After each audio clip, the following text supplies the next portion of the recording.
पुराने सियासतदानों से इख्तिलाफ ये नहीं कि वो बुजुर्ग हो गए हैं, पुराने सियासतदानों से इख्तिलाफ ये है कि वो वही पुरानी सियासत कर रहे हैं जिससे मुल्क को नुकसान हुआ। इसलिए बड़े एहतराम के साथ बुजुर्गों से दरख्वास्त है अब वो आराम करें और मुल्क के लिए दुआ करें, नौजवानों के लिए दुआ करें। बिलावल भुट्टो का चित्राल में वर्कर्स कन्वेंशन से खिताब। मजीद कहा कि चेयरमैन PTI की हुकूमत टिकटॉकर की थी, मियाँ साहब की अशराफिया की। मैं चाहता हूँ अवाम की हुकूमत बने।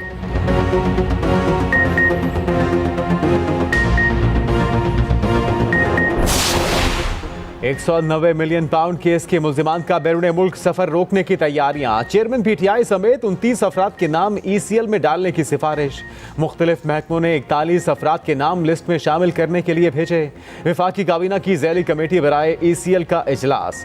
वज़ीर दाखिला सरफराज अहमद बुगटी की शिरकत। इजलास में ECL से मुतल्लिक मुख्तलिफ नौइयत के केसेस का जायजा। कमेटी की सिफारिशात हतमी मंजूरी के लिए निगरान वफाकी काबीना को अर्साल की जाएंगी।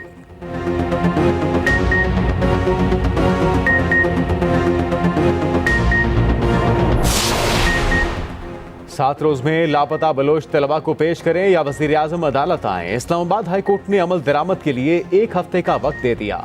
लापता अफराद से मुतल्लिक केस आइंदा समात पर वज़ीर आज़म को तलब कर लिया। वज़ीर दिफा और वज़ीर दाखिला को भी अदालत ने बुला लिया।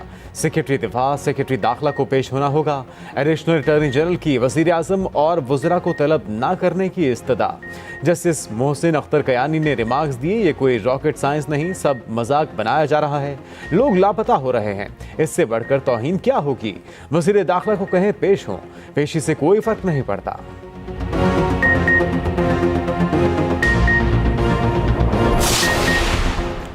साइफर केस में चेयरमैन PTI की दरखास्त जमानत पर समात। सुप्रीम कोर्ट ने वफाक और सेक्रेटरी दाखिला को नोटिस जारी कर दिया।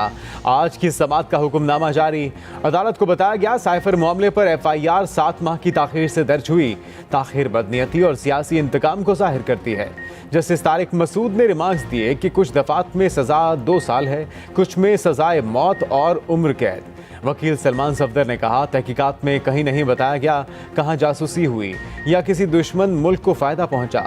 जस्टिस सरदार तारिक मसूद ने जवाब दिया, वो कह रहे हैं कि आपने साइफर का कोड कंप्रोमाइज कर दिया। कोड अगरचा तब्दील होता रहता है, हफ्ते बाद भी तब्दील हो सकता है।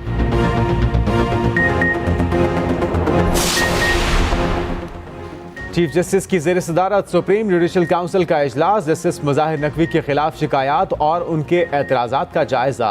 सुप्रीम जुडिशल काउंसिल ने जस्टिस नकवी के खिलाफ तमाम 10 दरख्वास्त गुजारों का गुज़िश्ता रोज़ मौक़िफ़ सुना। इजलास में जस्टिस सरदार तारिक, जस्टिस एजाजुल एहसन, जस्टिस अमीर भट्टी और जस्टिस नईम अख्तर अफगान भी शामिल। लाहौर हाई कोर्ट ने संगीन गद्दारी केस में जो रिलीफ दिया वो मांगा ही नहीं गया। चीफ जस्टिस के परवेज मुशर्रफ केस में रिमार्क्स। कहा लाहौर हाई कोर्ट का फैसला दुरुस्त भी हो तो दायरा इख्तियार ना होने पर बरकरार नहीं रह सकता। लाहौर हाई कोर्ट ने हाई कोर्ट के हर 3 जजेस के खिलाफ रिट जारी कर दी। जो दायरा इख्तियार इस्तेमाल किया वो हैरान कुन है।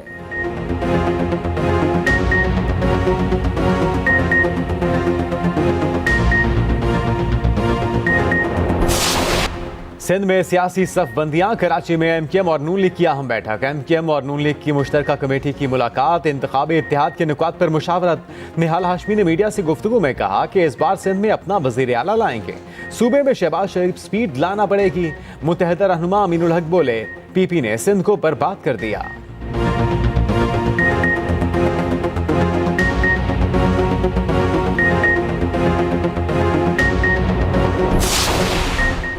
इसराइल और हमास 4 रोज की जंगबंदी पर राजी। हमास की कैद से 50 ख्वातीन और बच्चों को रिहा किया जाएगा। इसराइली कैद से 150 फलस्तीनी रिहा होंगे।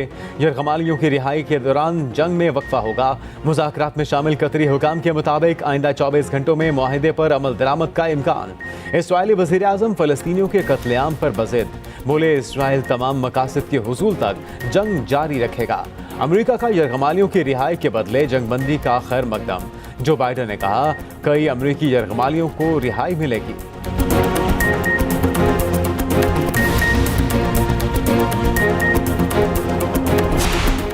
ICC ने वनडे की आलमी रैंकिंग जारी कर दी। बैटिंग में शुभमन गिल बदस्तूर पहले और बाबर आजम दूसरे नंबर पर। फखर जमान 4वें और इमामुल हक 1 दर्जा तरक्की पाकर 18वें नंबर पर। इब्तिदाई 20 ऑलराउंडर्स में एक भी पाकिस्तानी शामिल नहीं।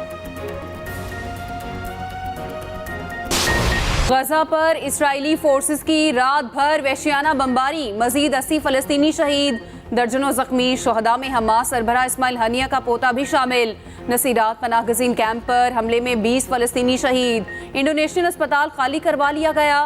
काबिज फोर्स ने इमारत गिराना शुरू कर दी। अस्पताल में लाशों और जख्मियों तक पहुंचना मुश्किल हो गया। शोहदा की मुजमुई तादाद 14,000 से तजावुज़ कर गई। इलाज के लिए काहिरा लाए गए 28 फलस्तीनी बच्चों की हालत खतरे में। मुतादिद बच्चों के वालिदैन और पूरे घराने शहीद हो चुके। फलस्तीनी सहाफ़ी की मौत से चंद घंटे कबल की वीडियो मंजरेआम पर आ गई। वीडियो में इंतहाई खौफजदा नजर आई।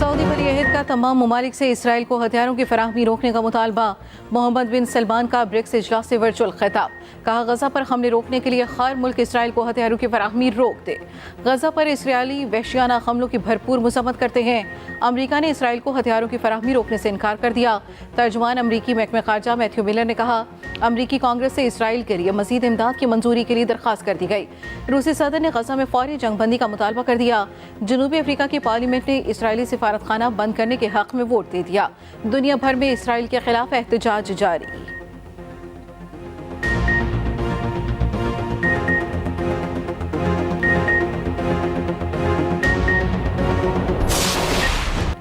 पाकिस्तान स्टॉक एक्सचेंज में तेजी का रुझान बरकरार। 100 इंडेक्स में 454 पॉइंट्स का इजाफा। इंडेक्स 57,825 की सतह पर जा पहुंचा। उधर अमरीकी करेंसी की कदर में कमी जारी। इंटरबैंक में डॉलर 48 पैसे सस्ता, कीमत 285 रुपये 30 पैसे हो गई।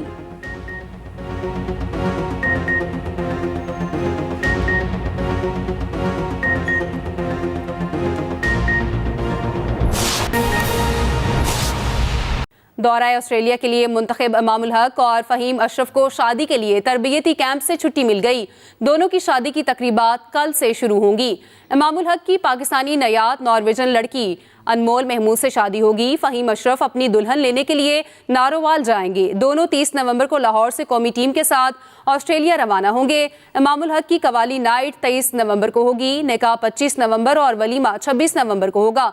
फ़हीम अशरफ की मेहंदी, निकाह और वलीमे के लिए भी यही दिन मुख्तस हैं। दोनों ने ज़का अशरफ, कौमी टीम के खिलाड़ियों और साबिक क्रिकेटर्स को शादी में शिरकत की दावत दी है।